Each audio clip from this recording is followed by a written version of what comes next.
Hello one welcome to my life. अगर आप ये सोचते हैं कि आपकी किस्मत ख़राब है, आप ये हमेशा बोलते रहते हैं कि मेरी तो किस्मत ही ख़राब है, मैं हमेशा कुछ अच्छा करने की कोशिश करता हूँ और मेरे साथ बुरा हो जाता है, मैं हमेशा लोगों के साथ में अच्छा व्यवहार करता हूँ, अच्छे काम करता हूँ, लेकिन फिर भी मुझे हमेशा बुराई मिलती है। पता नहीं मेरे साथ ऐसा क्यों है। मेरी तो किस्मत ख़राब है। देखिए, ना आपकी किस्मत ख़राब है और ना ही कुछ ऐसा है कि आपने कुछ गलत नहीं किया है और आपके साथ हो रहा है, ऐसा भी नहीं है।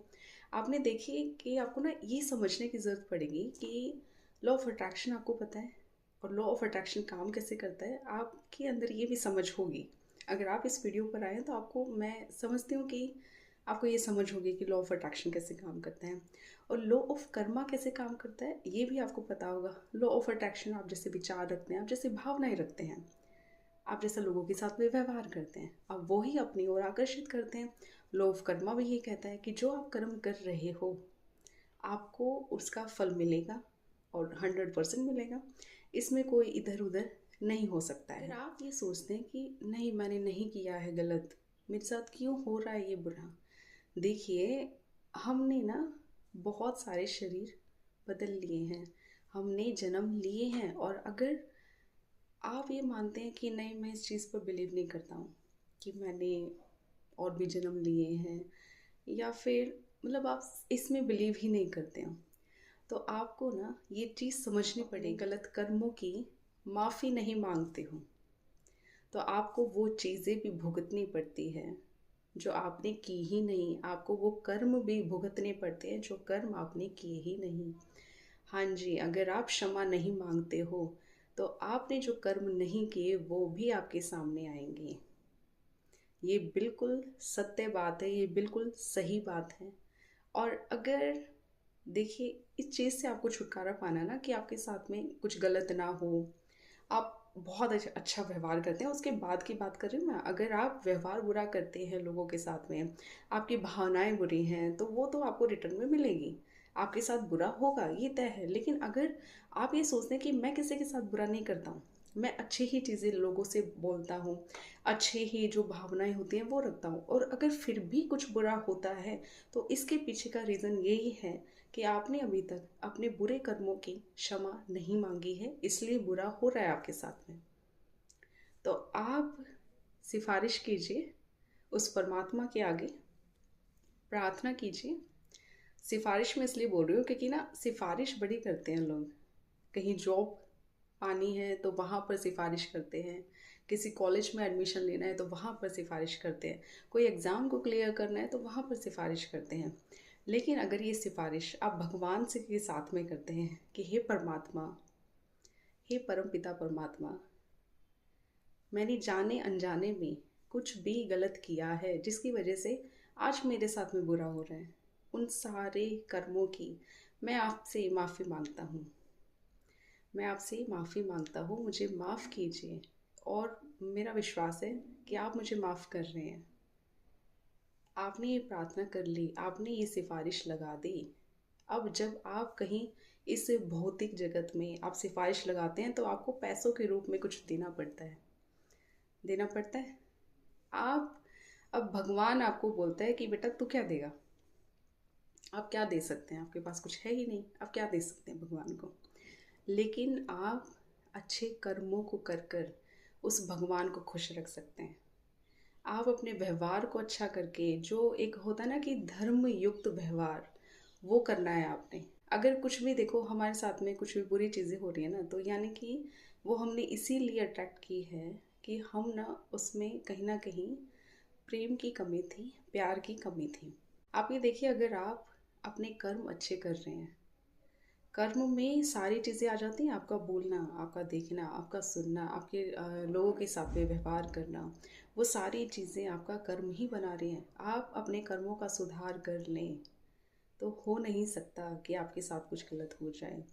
आप उस परमात्मा के सामने वो क्षमा मांगे, जाने अनजाने में हुए पापों की आप क्षमा मांगे, और फिर ऐसा व्यवहार भी अपने अंदर अपनाएं कि आप किसी का दिल नहीं दुखा रहे हैं, आप अपने कर्मों को सही रख रहे हैं, उस परमात्मा के द्वारा जो हमें सिखाया गया है उसी का चाल चलन हम में बना रहे हैं। तो आप अगर इन चीज़ों को अपना लेते हैं तो हो नहीं सकता कि आपके साथ में कुछ बुरा होगा। नहीं हो सकता है। और अगर कुछ अभी चल रहा है ना, वो सारी चीज़ें जल्दी ही दूर हो जाएंगी। आपको इन चीज़ों पर ध्यान रखना है। आपने उस परमात्मा के सामने माफ़ी मांगनी है, और वो परमात्मा आपको माफ़ करता है, हमेशा माफ़ करता है। अपने बच्चों को हमेशा माफ़ करता है, वो चाहे कितनी भी गलतियाँ कर लें। लेकिन बात तो ये है ना कि हम माफ़ी नहीं मांगते हैं, हमें वो दिख नहीं रहा है पाप, है ना, हमें वो दिख नहीं रहा है पाप। हम बस अपनी अच्छाइयों को देख लेते हैं, अपने जो हमने जो पाप किए हैं वो हमें दिखाई नहीं देते हैं। ऐसा होता है ना कि किसी बच्चे को हम खिला रहे हैं, बहुत लाड़ प्यार से हम खिला रहे हैं, बहुत बढ़िया खेल रहे हैं, उसके साथ में खुश रख रहे हैं। लेकिन अगर वो हमारी गलती से अगर वो थोड़ा गिर जाता है, रो जाता है, तो और उसके जो पेरेंट्स हैं, जो बड़े हैं, वो एकदम से उंगली उठा देते हैं, है ना, कि वही बोलते हैं ना कि खिलाने का नाम नहीं होता, रुलाने का नाम हो जाता है। तो यही ना हम अपनी लाइफ में अपनाते हैं, लेकिन ऑपोजिट, कि हमने जो अच्छाइयाँ की हैं उसको तो हम याद रखते हैं, हमने जो पाप किए ना हम उसको भूल जाते हैं, लेकिन हमने अपने पापों को चलो जाने में अनजाने में हमसे पाप हुए, लेकिन हम क्षमा तो मांग सकते हैं। क्योंकि हमारे साथ में कुछ भी ऐसी चीज़ें हमारे साथ में हो रही हैं जो बुरी हैं, जो हमें अच्छी नहीं लग रही हैं, तो वो ऐसे ही नहीं हो सकती हमारे साथ में। तो हमें माफ़ी ज़रूर मांगनी चाहिए, उस परम पिता परमात्मा से ज़रूर माफ़ी मांगनी चाहिए। मांगिए, और हर दिन मांगिए। सुबह उठते ही क्या करते हो, थैंक यू बोलो उस परमात्मा को, माफ़ी भी मांगो। जाने अनजाने में कुछ भी गलत हुआ है तो उस चीज़ की माफ़ी मांगो, ज़रूरी होती है। कल मैंने एक वीडियो अपलोड की थी हो ओपन प्रेयर की। तो वो है किस लिए, वो इसीलिए तो है, जो हमारे अंदर जो इमोशंस आते हैं, चाहे वो क्रोध के हैं, चाहे वो हम आलोचना कर रहे हैं किसी की, चाहे हमारे अंदर घृणा है किसी के लिए, तो वो जो इमोशंस आते हैं, तो ऐसे ही नहीं आते हैं, वो हमारी ही गलती है। कहीं ना कहीं हमें पता ही नहीं है हमने कहाँ से हमारे अंदर वो चीज़ें आई हैं। तो उन चीज़ों की जो हम फील कर रहे हैं, कोई भी सिचुएशन हमारे सामने है और उस सिचुएशन के लिए हम कुछ भी फील कर रहे हैं, हमारे अंदर चिंता है, कुछ भी है, नेगेटिव है, तो उन चीज़ों को वो रिलीज़ करती है हो ओपोनोपोनो प्रेयर, उस नेगेटिविटी को हमारे अंदर से रिलीज़ करती है। और सुनना चाहें तो आप उसको भी सुन सकते हैं। आपकी स्थिति आज अभी कुछ भी है, आपकी सिचुएशन अभी आप कुछ भी है, अभी कुछ नेगेटिव आप फील कर रहे हैं, तो आपने उसको इमोशन को रिलीज़ होने के लिए उस प्रेयर को करना है। जैसे अगर मनी का इशू चल रहा है तो मनी को अपने हाथ में ले लेना। एक जो नोट है 10 का, 20 का, 500 का, जो भी है, उसको हाथ में ले लेना, आराम से बैठ जाना, हाथ में ले लेना, और सोचना कि अभी आप की जो सिचुएशन चल रही है आप कैसा महसूस कर रहे हैं उसके लिए।